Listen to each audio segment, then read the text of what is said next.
The sound of Serena's palm against my face did not feel like a slap. It felt like a verdict. A final, merciless sentence delivered in front of 100 glittering strangers beneath the chandeliers of the Aldrich Gallery. For one suspended heartbeat, the world forgot how to move. The quartet's violin strangled into silence. Champagne bubbles froze mid-rise. Even the air failed to breathe. And there I knelt, Mara Ellison, 68 years old, drowning in a sea of shattered crystal and gold. I did not lift my hand to my burning cheek. I did not speak. I only stared at Serena Aldrich, my son's bride, standing like a marble statue in silk, her eyes wide with performative horror. "Noah, sweetheart," she cried, her voice quivering with a rehearsed tremor. "I don't know how she got in here. She must be with the catering staff. Please, get her out of here. She's ruining everything." A stranger. I had been called many things in my life. Mountain woman, miner's wife, the poorest woman in Coal Creek, but never a stranger to my own blood.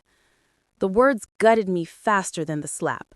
Before we continue, if you're enjoying this story, hit the like button and subscribe to the channel. We have a goal of reaching 1,000 subscribers, and your subscription is essential for us to get there. Don't miss the chance to be part of this journey and help us bring more amazing content like this. Thank you. Noah stood across the reception hall, raised high on the stage, mid-toast, champagne glass still in hand. He looked at me. Really looked.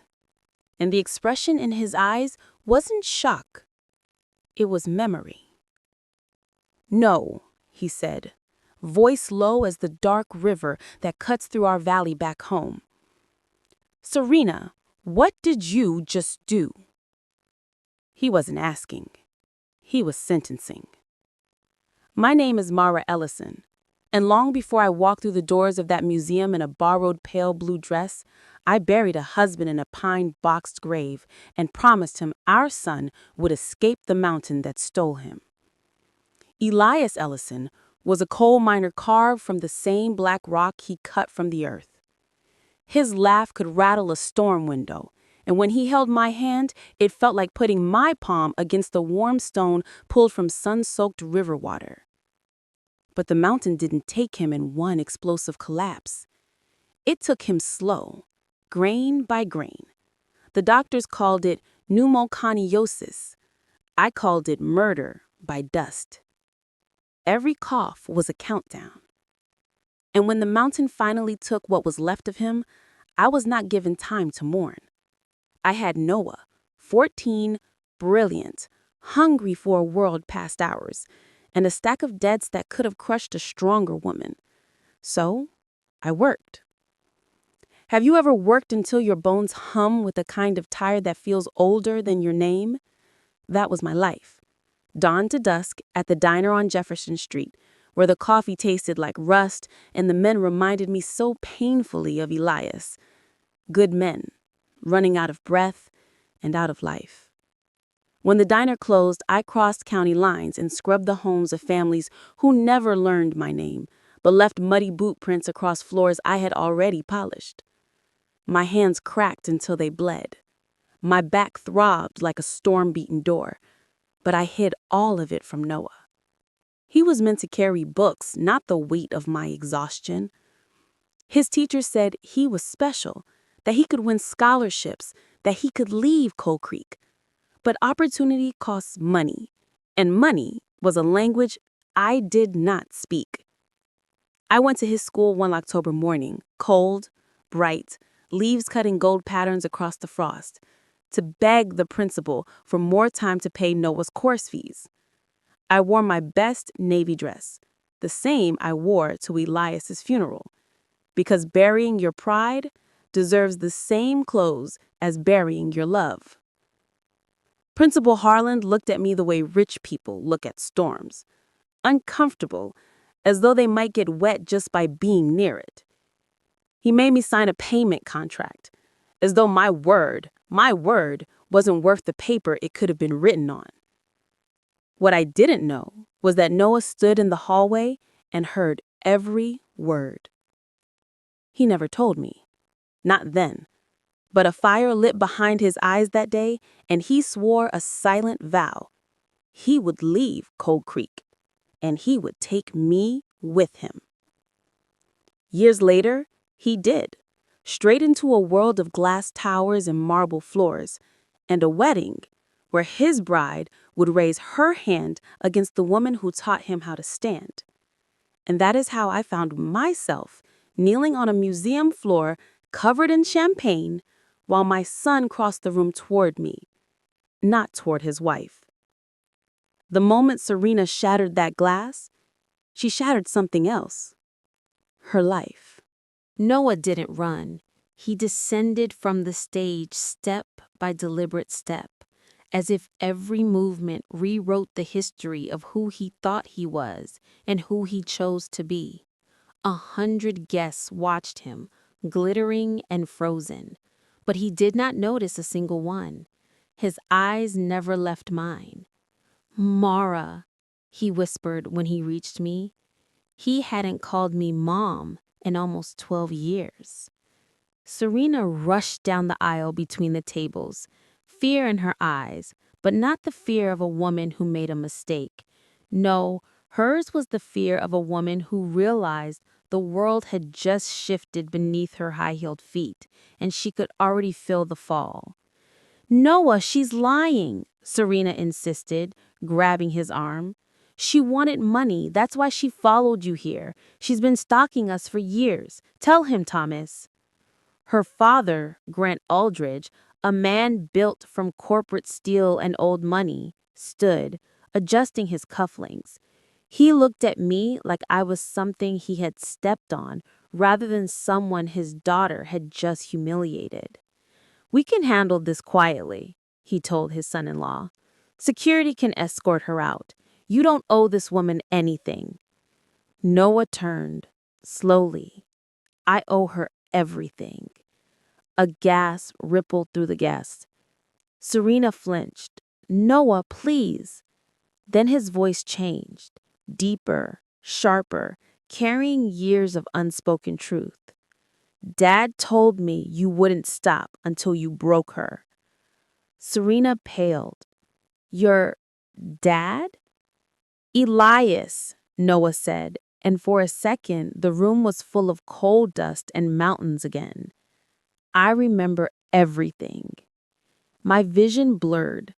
I had waited my entire life to hear those 5 words. He remembers. He remembers. He remembers.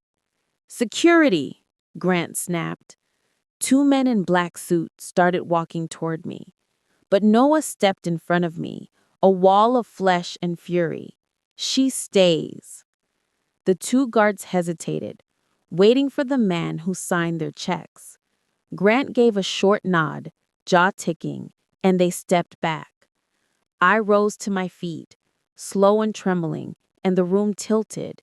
Before I could fall again, Noah's hand was under my arm, holding me up the way I once held him when he was learning how to walk on uneven ground. Serena realized then that she had lost him, not to me, but to the truth. "Why are you doing this?" she whispered. "I am your wife." "You were. Before I knew what you did, before I learned the truth about Coal Creek, about the mine, about her." Serena's mouth opened, then closed. Her silence was admission.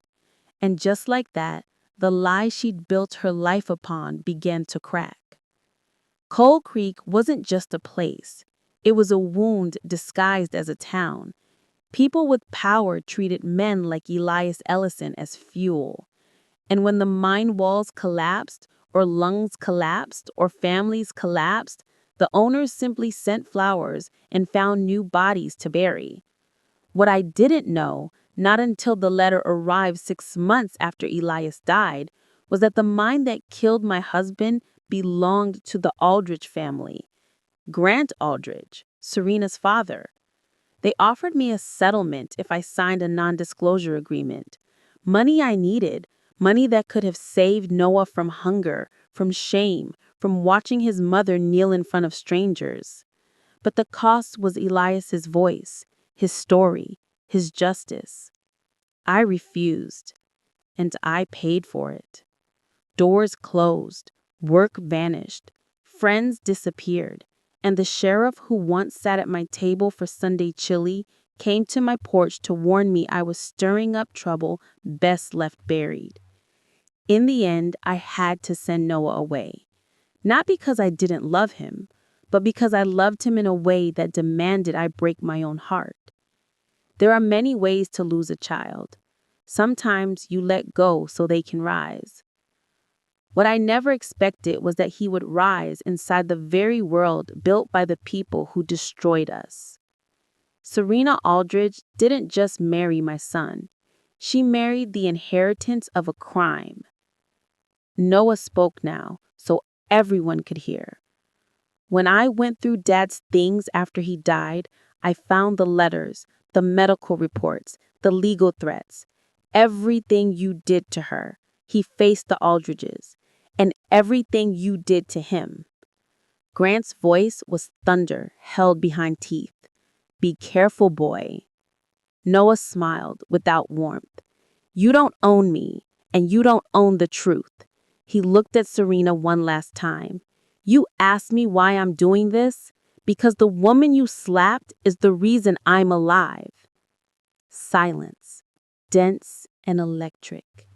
And then, almost too soft to hear, Noah said, "She is my mother."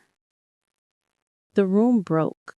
I don't know how long I stood there, staring at the city lights below, thousands of glittering windows stacked against the dark sky like fallen stars someone had tried to put back together. My son, Elias, had gone to bed hours earlier, but sleep wouldn't touch me. Not after what happened that afternoon at the soup kitchen. Not after seeing Victoria, the woman who once shattered me with a single slap, holding a bowl of food like it was the last piece of kindness left in the world. It would be easy for people to say I forgave her because I'm soft, or because I'm weak, or because I have spent too many years excusing cruelty. But forgiveness? Real forgiveness is not weakness. It is a kind of rebirth, a painful one. I was still thinking about her face, so different from the flawless one in the photos that once filled magazine covers, when I heard the sliding door open. Elias stepped out quietly, shoulders wrapped in a gray sweater. "Couldn't sleep, Mom?" he asked. I shook my head. "Not yet. Some nights, the past feels too loud." Elias leaned against the railing beside me. "I heard what happened today," he said softly. "The volunteer coordinator told me. I didn't know she'd come find you." I took a slow breath. "She's lost, Eli. Lost in a way I wouldn't wish on anyone."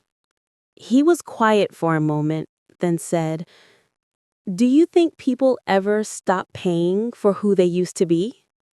I turned to him, really looking at the man he'd become, the sharp jaw, the tired eyes, the kindness that lived behind them even when the world tried to bury it. One day, if they choose to become someone different. His eyes glistened, but he blinked the tears away. "I never thanked you properly," he whispered, "for everything. For scraping your hands on strangers' floors, for going to bed hungry so I wouldn't, for staying when it would have been easier to give up." My throat tightened. "I don't thank a river for carrying you," I said. "It's just what rivers do. And mothers too, I suppose." He didn't speak. He just took my hands and turned them palm up. The city lights settled into every crease of my skin, illuminating the roadmaps of years that had built him, not with wealth, but with endurance. These hands, he murmured, changed the direction of my whole life. And for a moment, it wasn't the marble floors, or the skyscrapers, or the skyline that felt grand. It was just us, two people who had walked through fire and managed to come out with something that still resembled love. A few days later, I returned to the soup kitchen. The morning was cold enough to sting, the kind of cold that reminded me of coal dust and wooden porches and unpaid electric bills. I tied my apron and started chopping onions, the familiar burn in my eyes comforting in its simplicity. I didn't expect to see Victoria again, but grief and remorse have a way of bringing people back to the places where they first told the truth. She approached slowly, hands tucked into her coat sleeves. "I didn't know if I should come back," she said, "but I start a job next week. A real job. No PR teams, no brand deals, just work." Something inside me, something old and tired and hopeful, unfolded a little. Work is not a punishment. It's a kind of resurrection. She nodded, eyes shining. "I would like to learn how to help here," she whispered, "if they'll let me." "They will. We always need more hands." Victoria looked down at mine, the calluses softened by age but not erased. "I used to think hands like yours meant failure," she admitted. "Now I wish mine had known how to do something real." I touched her arm gently. "Then it's a good thing," I said, "that life gives us more than one beginning." For the first time since the wedding, she smiled. Not perfectly, but honestly. Months passed. Winter loosened its grip and spring settled into the city in soft shades of green. Elias and I found a rhythm, slower, quieter. Sometimes when he left for work, he'd turn back and say, as if afraid the world would forget, "I love you, Mom." And I would answer the same way every time. "I know. I always have." Victoria became a regular volunteer, not because she needed redemption in the eyes of the world.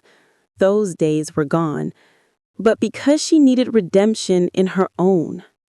Some afternoons she chopped vegetables beside me, sleeves rolled up, hair tied back, her silence no longer cold, just thoughtful. There were still stares sometimes, whispers from people who recognized her, but she didn't run from them. Pain transforms us if we allow it to. And somewhere between the soup pots and the stacks of bread, something strange happened. We stopped being enemies. We became something like survivors of the same storm. One evening, I found myself on the penthouse balcony again. Elias stood beside me, taller than the horizon itself. "Do you ever miss who we used to be?" I closed my eyes for a moment. "I miss the simple parts, but not the suffering." He nodded. "Me too." The wind moved through the city, and for a moment, it sounded like a coal town night, like Thomas's laughter, like a boy reading borrowed books by a dim lamp, like life before slaps and marble floors and viral videos. And then I realized something. The world had not taken my son from me. I had not raised a stranger. I had raised a man brave enough to choose goodness, even when it cost him everything. I placed my hand over his. These hands built a life, not a perfect one, but a true one. Elias kissed my forehead the way he used to when he was small, and the city hummed beneath us, endless and alive. If this story moved something inside you, then don't let it end here. There are mothers out there whose sacrifices were never spoken aloud, whose hands built lives without applause. Their stories matter.